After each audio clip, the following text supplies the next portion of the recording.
Xavier Jaffré, journaliste, indépendant.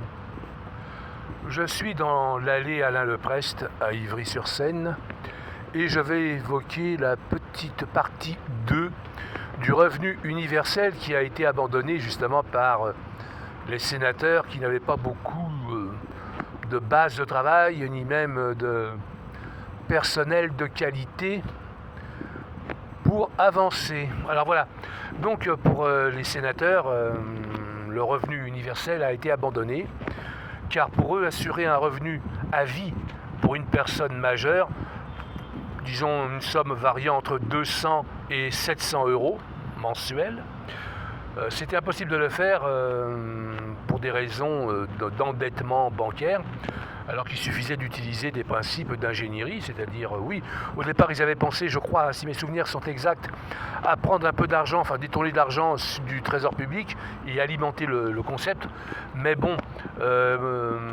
c'était un coup à partir en sucette leur truc.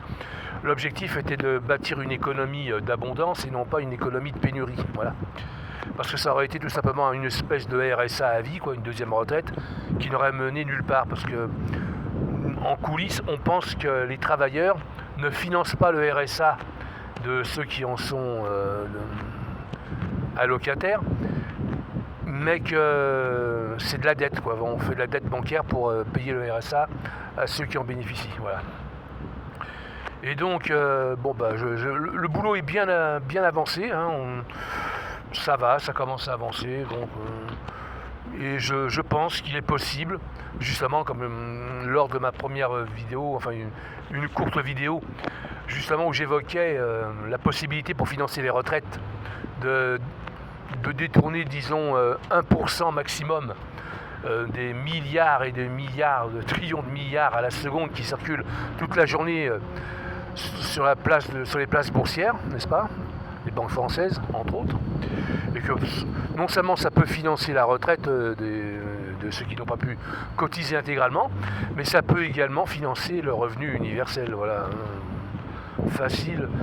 Et si on s'arrange pour que ça soit en crypto-monnaie, c'est-à-dire par exemple, voilà, 2000 € tous les mois, le premier du mois, 15 jours pour les dépenser.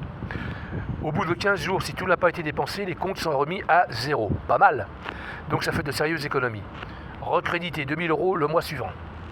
Et impossibilité de retirer de l'argent, par exemple au distributeur.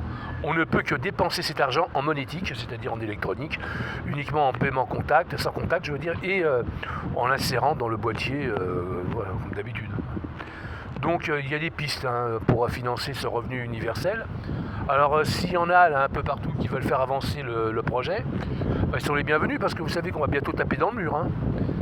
Si on ne met pas en place cette monnaie de résistance, waouh, parce que vous savez que là, Trump est en train de bombarder à nouveau l'Iran.